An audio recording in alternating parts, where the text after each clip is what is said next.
Some places hold on to more than just memories. They collect pieces of the people who pass through them. Deep within the concrete maze of Millbrook Penitentiary, where fluorescent lights hum like angry wasps and the air tastes of disinfectant and despair, cell 4B-7 sits empty most days. The guards know better than to assign anyone there for long. But Marcus Rivera doesn't know the stories, doesn't understand why hardened lifers cross themselves when they walk past that particular door. Rivera built his reputation with his fists and his fearlessness. 3 years of dominance in the yard, 3 years of other inmates stepping aside when he passed.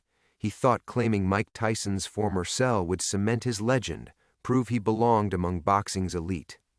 The warden handed him the key with a knowing look, like a man watching someone walk willingly into quicksand. What Rivera found in that cell wasn't fame or power, it was something far older and hungrier, something that had been feeding on rage and broken dreams for decades, growing stronger with each new occupant. In the span of 5 minutes, the prison's deadliest fighter became its most terrified victim. But what exactly lurks in the shadows of cell 4 billions-7, and how many souls has it already claimed? Before we jump back in, tell us where you're tuning in from, and if this story touches you, make sure you're subscribed because tomorrow I've saved something extra special for you. The hook. The screaming had stopped 20 minutes ago, but the silence felt worse. Warden Thomas Kellerman stood outside cell 4B-7, his master key ring heavy in his weathered hands. Through the reinforced glass window, he could see Rivera's silhouette hunched on the narrow cot, motionless as a statue. The man who'd ruled D-Block with calculated violence now sat perfectly still, lips moving in whispered conversation with invisible companions. "Sir?" Officer Martinez shifted nervously beside him, young enough that his uniform still held crisp creases. "Should we—" "Not yet." Kellerman's voice carried the weight of 30 years in corrections. He'd seen inmates crack before, watched strong men crumble under the pressure of concrete walls and endless time. But this was different. Rivera's screams hadn't been those of a man losing his mind. They'd been screams of recognition, of terror at seeing something familiar. The warden's radio crackled. "Control to Kellerman. You need backup down there?" "Negative. Maintain current positions." Kellerman clipped the radio back to his belt, his eyes never leaving the cell window. Rivera's lips continued their silent dance, occasionally pausing as if listening to responses only he could hear. 3 hours earlier, Rivera had been the undisputed king of Millbrook's violent hierarchy. At 34, the former Marine moved through the prison like he owned it, shoulders squared, dark eyes scanning for threats that never materialized because nobody was stupid enough to challenge him. His cell in C Block had been a shrine to his dominance, newspaper clippings of his underground fights before his arrest, commissary items other inmates brought as tribute, and most importantly, a photo of Mike Tyson that Rivera claimed was inspiration for greatness. When Iron Mike arrived at Millbrook for his 72-hour transfer hold, some bureaucratic shuffle related to his upcoming documentary filming, the entire prison had buzzed with electricity. The legend himself, walking the same corridors they walked, breathing the same stale air. Rivera had watched from the common area as guards escorted Tyson to 4B-7, the isolation cell reserved for high-profile inmates who needed protection from both admirers and enemies. "That's where I belong," Rivera had told anyone within earshot. "Next to greatness. I'm gonna ask for that cell when he leaves." Other inmates had exchanged glances. Old-timers like Samuel Ghost Washington, serving life for armed robbery, had tried to warn him. "Boy, that cell ain't right. Ask anybody been here longer than 5 years. Something wrong with that place." But Rivera dismissed their superstitions as weakness, the kind of thinking that kept men caged long after their sentences ended. He was different, stronger, destined for something bigger than rotting away in medium security. Tyson's departure had been swift and anticlimactic. A black SUV in the pre-dawn darkness, no fanfare, just another transfer in the endless shuffle of human cargo through the system. By breakfast, Rivera had cornered Warden Kellerman in the administrative hallway. "I want that cell." Rivera's request was direct, his tone respectful but unyielding. 4B-7, where Tyson stayed. Kellerman had studied him with tired eyes that had seen too many young men destroy themselves chasing ghosts. "It's isolation, Rivera. You've got a decent setup in C Block." Why throw that away? Because that's where champions sleep. I want to absorb that energy, feel what he felt in there. The request was unusual, but not unprecedented. Inmates often developed obsessions with celebrity cellmates, collecting their discarded items like religious relics.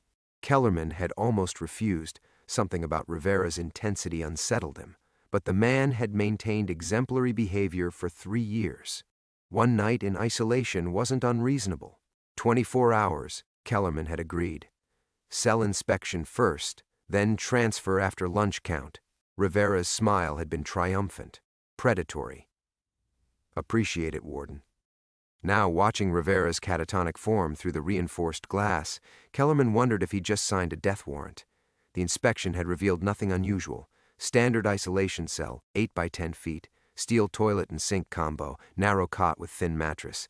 Clean, sterile, unremarkable except for the faint smell of something old and sour that the industrial cleaners never quite eliminated. "He's been like this since the screaming stopped?"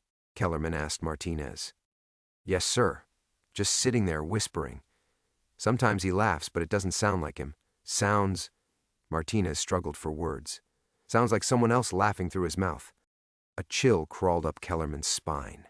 In 3 decades of corrections work, he developed an instinct for danger that kept him alive in a world where violence lurked behind every corner. That instinct was screaming now, telling him that whatever happened to Rivera in cell 4 billions minus 7 was just the beginning. The warden pressed his face closer to the window, trying to make out Rivera's whispered words. What he heard made his blood freeze. Rivera was recounting fights, boxing matches from decades before he was born, describing punches and crowds and venues with perfect clarity. His voice shifted and changed, cycling through different accents and inflections, as if multiple people were speaking through his mouth. Kellerman stepped back from the door, his hand instinctively moving to his radio. Some places, he realized, collected more than just memories. Some places collected souls. The ordinary world. Kellerman's radio squawked again, jolting him back to the immediate crisis. "Warden, we've got the psych eval team requesting ETA on the situation in D block." He keyed the mic with trembling fingers. "Tell Dr. Vasquez I need her down here immediately. Full psychological assessment." His voice sounded steadier than he felt. "And Martinez, call the infirmary. Have them prep a sedative just in case." The young officer nodded and stepped away to make the calls, leaving Kellerman alone with his thoughts and the unsettling view through the cell window. Rivera had gone completely still now, head tilted as if listening to something just beyond human hearing. The silence stretched until Kellerman found himself straining to hear those whispered conversations again, almost preferring the disjointed voices to this absolute quiet. This wasn't how his Thursday was supposed to unfold. Kellerman's routine at Millbrook had been the same for 15 years. Arrive at 6 a.m., coffee from the break room that tasted like motor oil, review overnight incident reports while the prison slowly awakened around him. By now, he should have been in his weekly budget meeting with the State Oversight Committee, arguing for better funding for mental health services and vocational training programs he genuinely believed could make a difference. Instead, he stood in a corridor that smelled of industrial disinfectant and something else. Something organic and wrong that seemed to emanate from cell 4 billions minus 7 itself. His phone buzzed with a text from his wife Janet. "Dinner at 7 with the Hendersons, remember? Please don't be late again." The normalcy of it felt surreal. In 8 hours, he was supposed to be sitting in his suburban dining room, discussing retirement plans and their daughters' college applications, while Janet served her famous pot roast. The distance between that world and this felt insurmountable. Footsteps echoed in the corridor as Dr. Elena Vasquez approached, her heels clicking against polished concrete. At 42, she carried herself with the confidence of someone who'd spent 2 decades working inside the minds of violent men. Her dark hair was pulled back severely, and she wore the same professional mask that helped her navigate the daily horrors of prison psychology. "Thomas." She nodded at Kellerman, already pulling a tablet from her leather satchel. "Martinez filled me in. How long since the last verbal communication?" "Going on 30 minutes. Before that, he was..." Kellerman searched for words that wouldn't make him sound insane. He was speaking in different voices. describing boxing matches from the 1960s and 70s like he'd been there personally.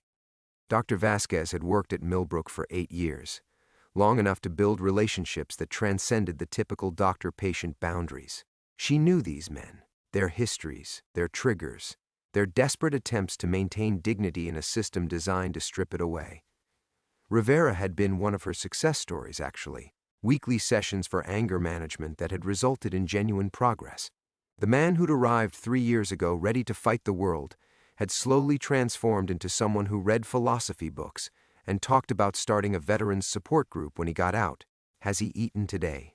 Slept at all since the transfer? Transfer was completed at 1,400 hours. He requested dinner be delivered to the cell at 1,700, said he wanted to savor the experience of eating where Tyson had eaten. Guard delivered the tray. Rivera thanked him politely. Everything normal until approximately 1,945 hours.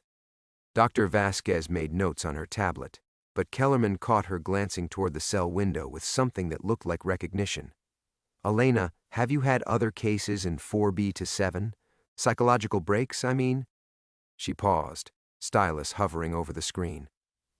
There have been incidents.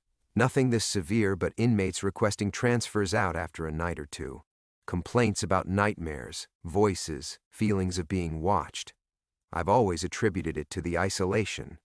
Sensory deprivation can trigger hallucinations in susceptible individuals. But you're not convinced. I'm a scientist, Thomas. I deal in observable behaviors and documented treatments. She looked directly at him. But I've also learned to trust my instincts in this place, and something about that cell has never felt right. Martinez returned, slightly out of breath. Dr. Vasquez, medical team is standing by. Also got a call from C Block. Rivera's cellmate wants to know what's happening. Says Rivera promised to share commissary with him when he got back.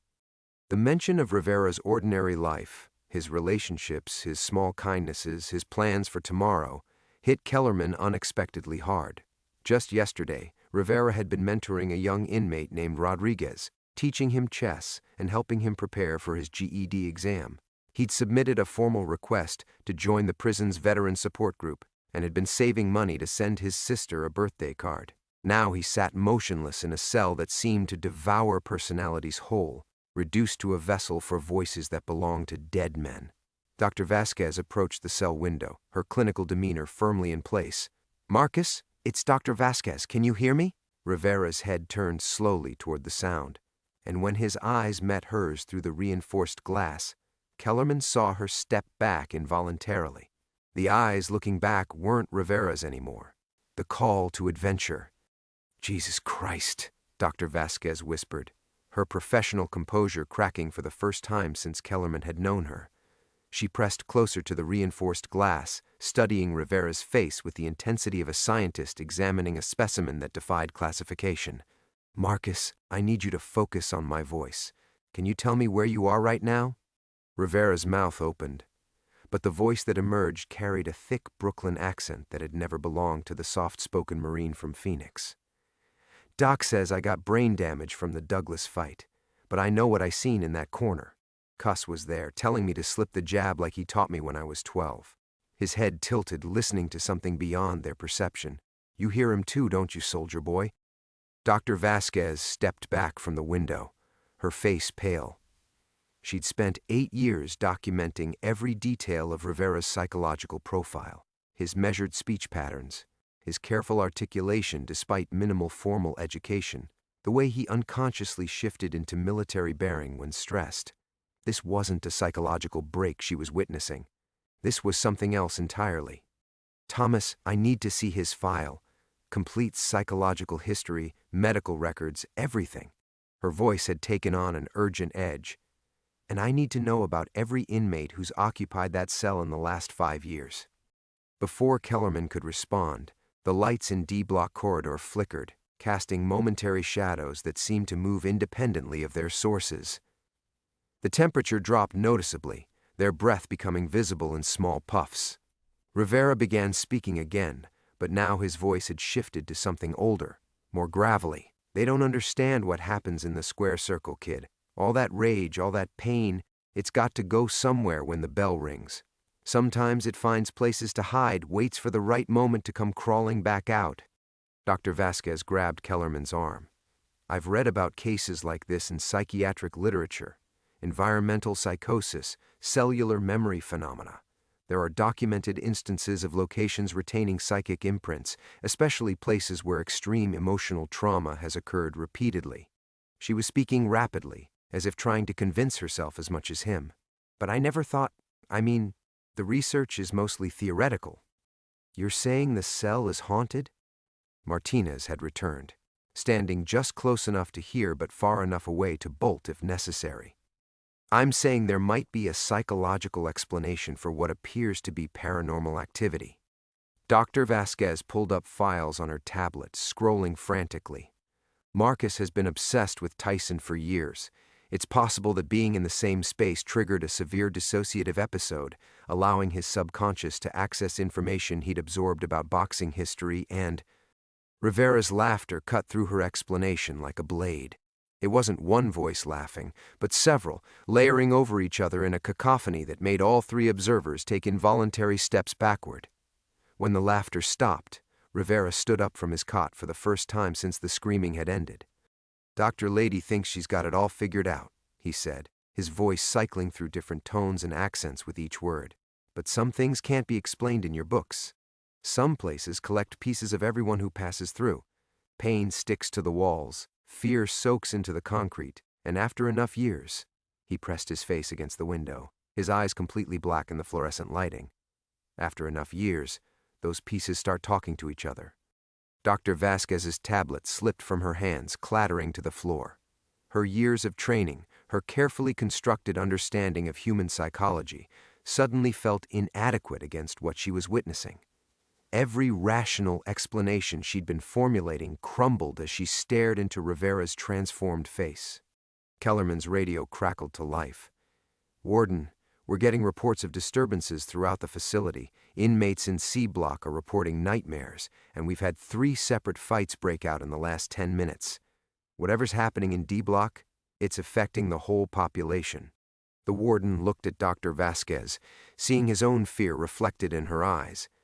"Elena, I need you to make a choice here. We can sedate him, transfer him to medical, try to handle this through normal protocols, or," he paused, the weight of what he was considering settling on his shoulders like a physical burden, "or we acknowledge that something is happening here that goes beyond standard psychological treatment." Rivera pressed both palms against the window, leaving handprints that seemed to steam in the cool air. "Choice time, Doc. You can run back to your safe little office and pretend this never happened. Write it off as an isolated incident. Recommend some antipsychotics and isolation therapy." His smile revealed teeth that seemed too sharp, too numerous. "Or you can help us figure out why this cell won't let go of the people it swallows." Dr. Vasquez bent to retrieve her tablet, her hands shaking as she stood. The comfortable world of clinical diagnoses and treatment protocols had just shattered around her, leaving her standing at the threshold of something that would redefine everything she thought she knew about the human mind.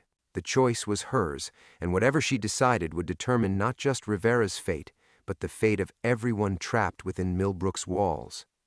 Dr. Vasquez stood frozen in the fluorescent-lit corridor, her tablet clutched against her chest like a shield. The weight of Rivera's challenge hung in the air between them, and she could feel both Kellerman and Martinez watching her, waiting for the decision that would define not just this moment, but everything that followed. Her mind raced through 2 decades of clinical experience, searching for familiar ground. Dissociative identity disorder, acute psychotic episodes, environmental stressors triggering latent psychological conditions. The diagnostic manual had classifications for everything she'd witnessed, or so she'd always believed. But standing here, watching Rivera's face cycle through expressions that belonged to dead men, her carefully constructed understanding of human consciousness felt as fragile as tissue paper in a hurricane. "I need time to think," she finally said, her voice barely above a whisper. Rivera's laugh was soft, almost pitying. "Time's the one thing nobody gets enough of in here, Doc. Ask any of the boys who came before me." Dr. Vasquez turned away from the cell window, unable to maintain eye contact with whatever was looking back at her through Rivera's eyes. Her heels clicked against the polished concrete as she walked toward the corridor's exit, each step feeling like retreat from a battlefield she wasn't equipped to fight on. Elena Kellerman's voice stopped her halfway to the security door. If we handle this through normal channels, sedation, transfer to psychiatric, what happens if it doesn't work? What happens if whatever's in that cell spreads to wherever we move him? The question hit her like a physical blow. She'd been so focused on preserving her worldview, on finding rational explanations for irrational phenomena, that she hadn't considered the larger implications. If Rivera's condition was somehow connected to cell 4B-7, moving him might not solve the problem. It might amplify it. She thought of her other patients, men she'd worked with for years to build fragile stability in their shattered lives. Samuel Washington, who'd finally started talking about his childhood trauma after 3 years of silence. Rodriguez, the young inmate Rivera had been mentoring, who'd been making genuine progress toward his GED. If whatever was happening to Rivera spread through the prison population. "My daughter starts medical school next fall," she said suddenly, the words emerging without conscious thought. "Johns Hopkins. She wants to specialize in neurology, help people with traumatic brain injuries." Dr. Vasquez pressed her back against the concrete wall, drawing strength from its solid reality. "I've spent her entire life telling her that medicine is about evidence, observation, rational analysis, that everything in the human body, including the mind, can be understood and treated if we just apply enough scientific rigor." Martinez shifted uncomfortably. "Doc, I don't see what—" "If I accept what's happening here," she continued, cutting him off, "if I acknowledge that something exists beyond our current understanding of psychology, then I have to question everything I've built my career on. Every diagnosis I've made, every treatment I've recommended, every patient I've claimed to help." Her voice grew stronger, more certain. "And if I'm wrong about this, if there's a rational explanation I'm missing, then I could be condemning Rivera to improper treatment that might destroy whatever's left of his mind." Rivera had returned to his cot, but his whispered conversations continued, a constant murmur of voices that seemed to emanate from the cell walls themselves. Dr. Vasquez found herself straining to hear individual words, trying to identify patterns that might support a conventional diagnosis. But each fragment she caught, references to fights from decades before Rivera was born, conversations in languages he'd never learned, intimate details about boxers' personal lives that weren't documented in any public record, undermined her attempts at rational analysis. Her phone buzzed with a text message. Without thinking, she glanced at it. "Mom, just finished my first anatomy exam. Think I aced it. Can't wait to tell you about the neural pathway lecture tomorrow. Love you." The timing felt like cosmic irony. Here she stood, facing something that challenged everything she understood about neural pathways and brain function, while her daughter celebrated mastering the fundamentals of human anatomy. The gulf between their realities felt impossible to bridge. "If I do this," she said slowly, turning back toward Kellerman, "if I investigate this as something beyond standard psychological treatment, it changes everything. Not just for Rivera, not just for this prison, but for my understanding of what's possible. And I'm not sure I'm strong enough to handle that kind of paradigm shift." Kellerman nodded grimly. "But if you don't, and something happens to the other inmates because we ignored what we're seeing here." The unfinished sentence hung between them like a sword. Dr. Vasquez looked back toward cell 4B-7, where Rivera continued his impossible conversations with voices from the past. The rational part of her mind cataloged a dozen conventional explanations, each more desperate than the last. But a deeper part, the instinctual awareness that had kept her safe through years of working with dangerous men, whispered that some thresholds, once crossed, could never be uncrossed. She was standing at one of those thresholds now, and whatever choice she made would define not just Rivera's fate, but her own. Dr. Vasquez stared at the threshold of cell 4 billions-7, her reflection wavering in the reinforced glass like a ghost caught between two worlds. The rational voice in her head, the one that had guided her through medical school, through her residency, through 20 years of clinical practice, screamed warnings about career suicide and professional ruin. But a deeper voice, one she'd learned to trust in the darkest corners of maximum security, whispered that some doors, once opened, revealed truths that couldn't be unseen. "I'll need complete access to the cell's history," she said, her words cutting through the corridor's oppressive silence.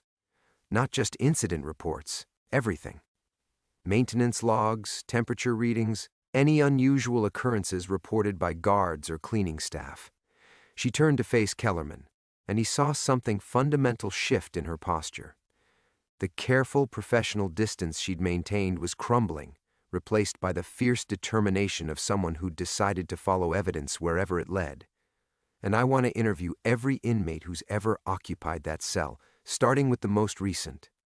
Kellerman felt a chill that had nothing to do with the corridor's suddenly frigid air.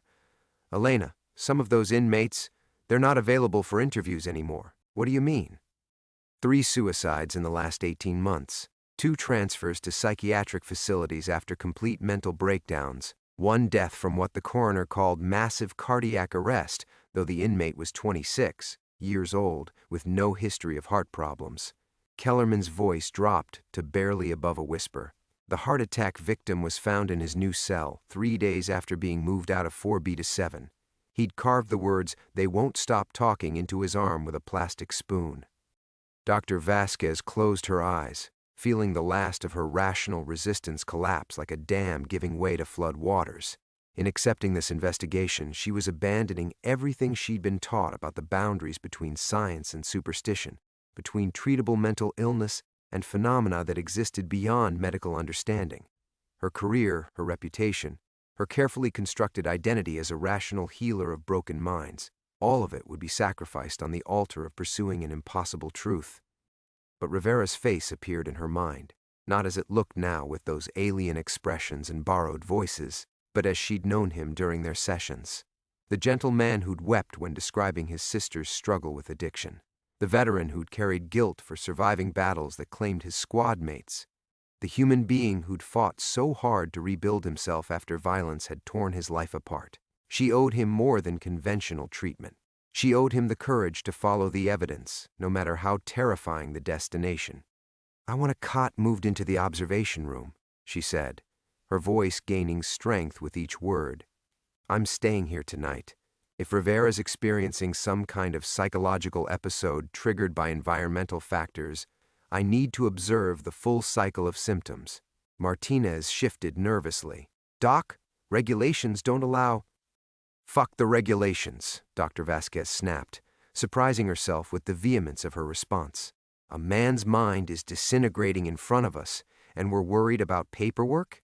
She pulled her phone from her pocket and powered it down, sliding it into her bag. "I'm cutting all outside contact until we understand what we're dealing with. If this spreads to other inmates because I was too cowardly to investigate properly, their blood will be on my hands." Through the cell window, Rivera had begun pacing, his movements jerky and unnatural. With each step, his posture shifted.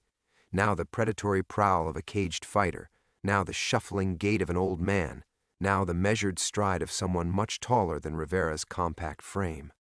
Dr. Vasquez watched, transfixed, as decades of borrowed muscle memory played out in sequence. "There's no going back from this," Kellerman warned. "Once you file your report, once you document what we're seeing here, it becomes part of the official record. Your career, your reputation, were built on the assumption that I understood how the human mind works," she finished. "But if I'm wrong about something this fundamental, if consciousness can somehow imprint itself on physical locations, then everything I think I know is suspect anyway." She approached the cell window again, and Rivera's pacing stopped.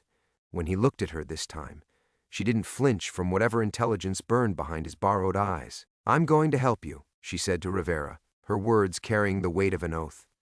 "All of you." Rivera's smile was sad and grateful and terrible. "Welcome to the deep end, Doc. Hope you can swim." Dr. Vasquez felt the old world, the safe world of textbooks and treatment protocols, recede behind her like a shore disappearing in fog. Ahead lay uncharted waters where the rules of psychology might not apply, where the boundary between sanity and madness blurred beyond recognition. She had crossed the threshold. There would be no turning back. Dr. Vasquez spent the next hour poring over cell 4 billions minus 7's history, each document adding another layer to a pattern that defied explanation. The maintenance logs revealed temperature fluctuations that HVAC couldn't account for, electrical anomalies that had mystified technicians for years, and a disturbing number of work orders for unexplained damage to the cell's interior walls. Guard reports described inmates talking to themselves at all hours, but the conversations were always one-sided, responses to voices that only the occupants could hear. "Dr. Vasquez?" A tentative voice interrupted her research.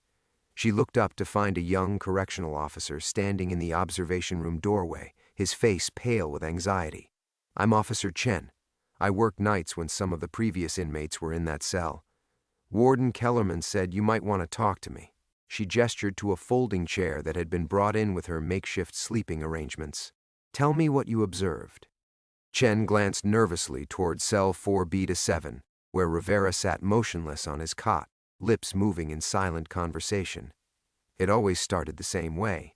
First night, they'd seem normal, maybe a little restless, but nothing unusual. Second night, they'd begin muttering under their breath. By the third night, he shuddered. By the third night, they were having full conversations with people who weren't there.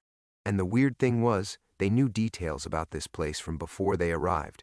Stories about inmates who died years ago, fights that happened in the yard decades back, things they couldn't possibly know. What kind of details? Dr. Vasquez leaned forward, her clinical training warring with growing unease.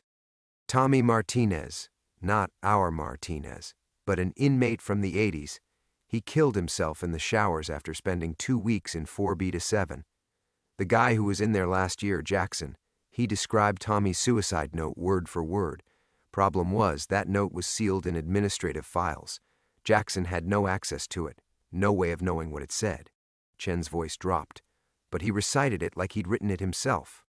Dr. Vasquez made notes, trying to maintain scientific objectivity while her worldview continued to crumble. "Did you ever try to interact with the inmates during these episodes? Ask them direct questions about what they were experiencing?" "Once."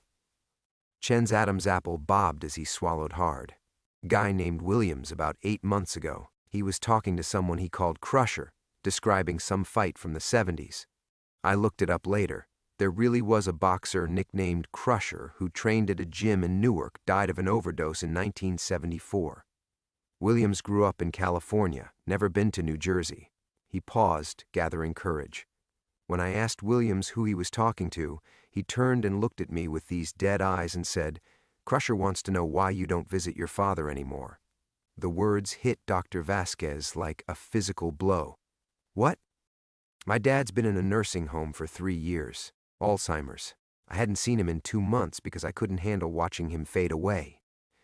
Chen's hands trembled as he continued. "There was no way Williams could have known that.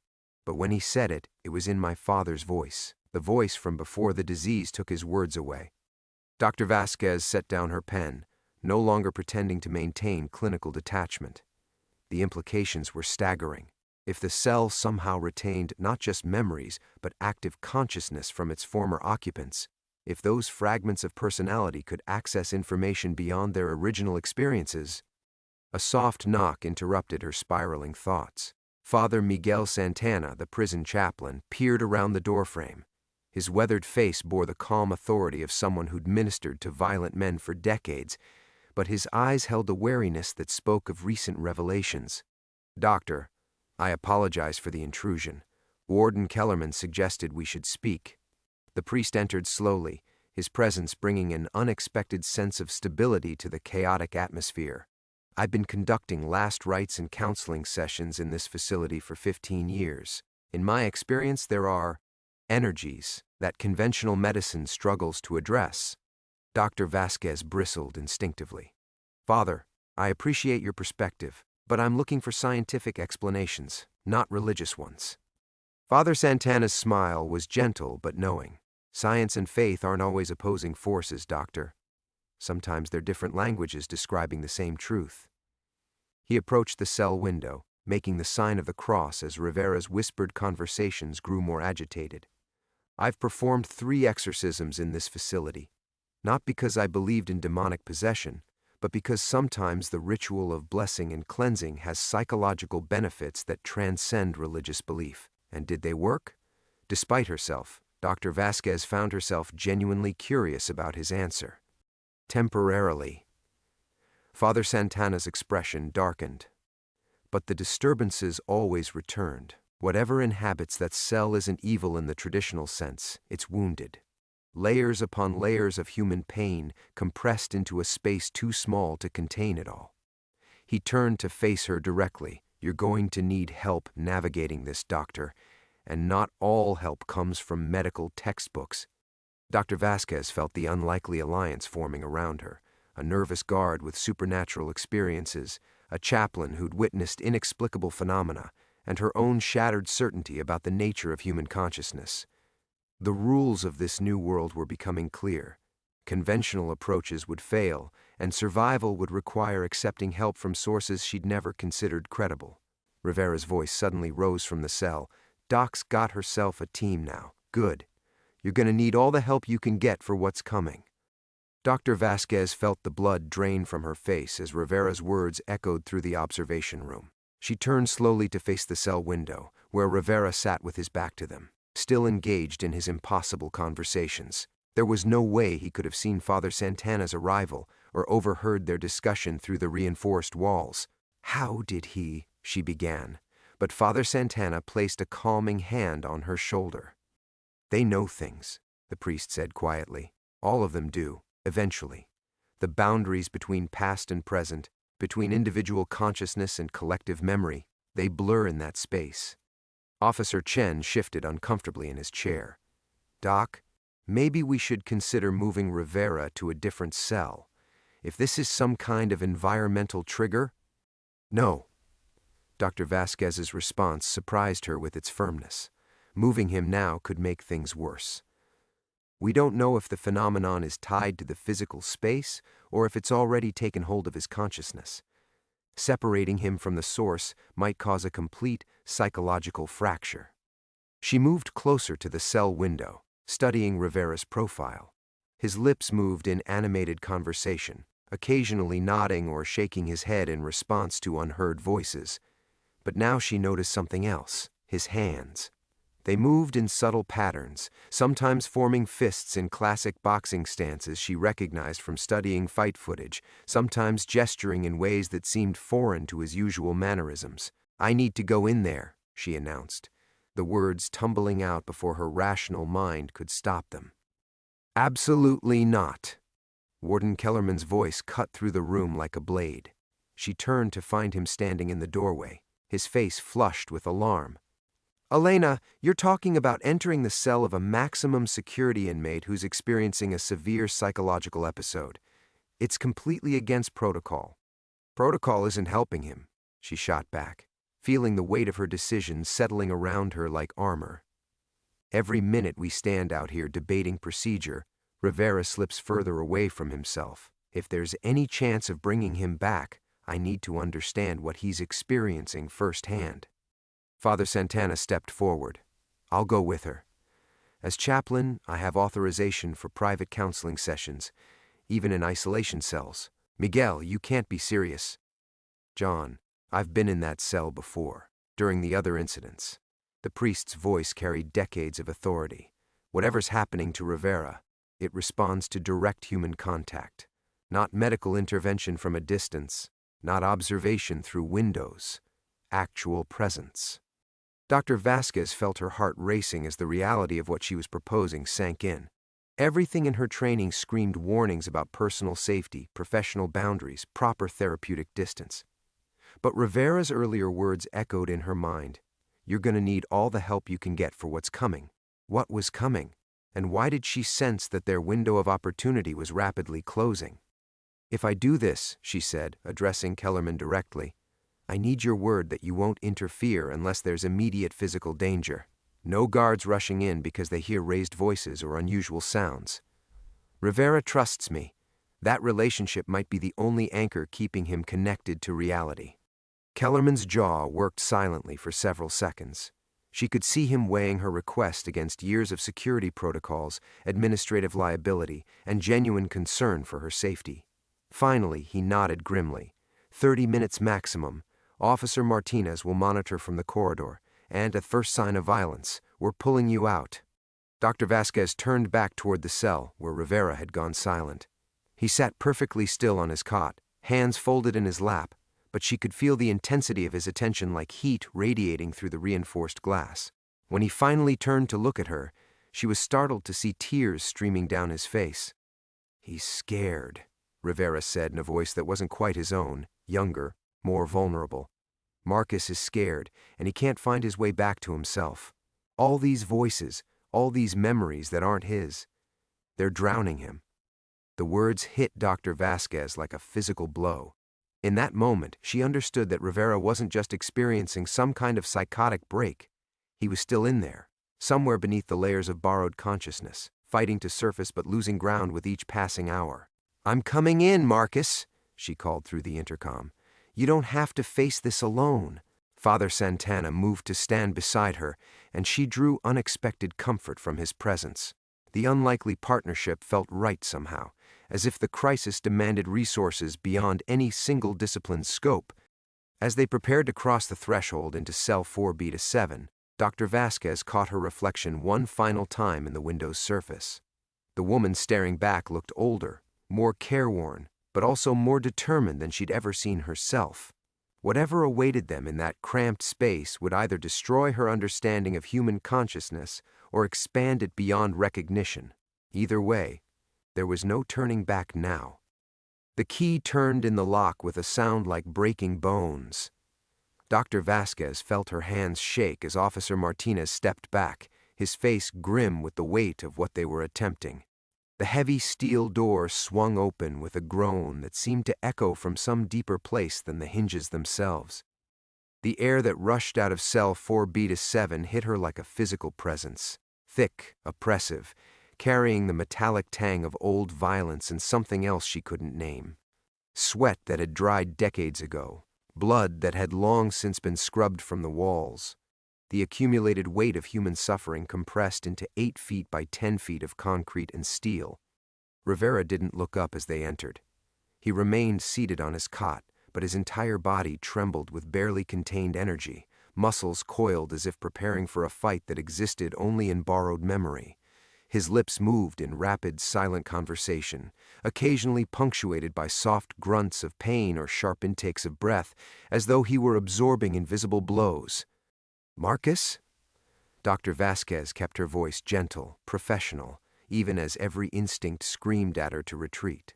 The cell door remained open behind them, her lifeline to the rational world she was abandoning with each step forward. Father Santana moved to her left, his presence a steady anchor in the storm of wrongness that filled the cramped space. He began a low, whispered prayer in Spanish, the familiar cadence offering surprising comfort despite her secular worldview. Rivera's head snapped up, and Dr. Vasquez barely suppressed a gasp. His eyes darted between them with rapid, jerky movements, but she could see multiple personalities flickering behind his gaze like channels changing on a broken television. One moment, the intelligent awareness she knew from their sessions; the next, the predatory calculation of a career criminal; then the hollow stare of someone who had given up hope entirely. "You shouldn't have come in here." Doc Rivera's voice carried an accent she'd never heard from him before. "Brooklyn, maybe, or the Bronx. Old New York. This place, it don't let go easy. Gets its hooks in deep, you know. Who am I speaking to?" She forced herself to take another step closer, her clinical training providing structure even as her worldview collapsed around her. "Name's Tony Marcelli. Did a nickel here in the 70s for armed robbery."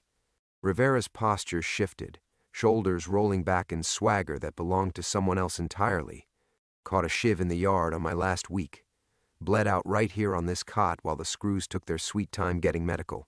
Dr. Vasquez felt the temperature in the cell drop several degrees, her breath beginning to miss despite the November heat that usually made the prison stifling. What happened to Marcus? Where is he? Still here, still fighting.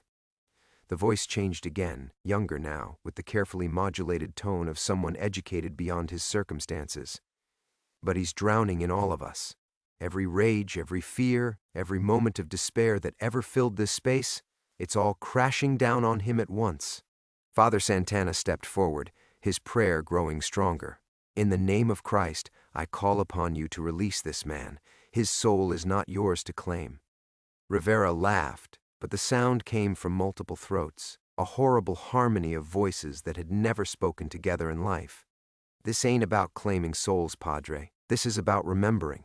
This place remembers everything. Every beating, every rape, every suicide, every murder. And now it's making Marcus remember too.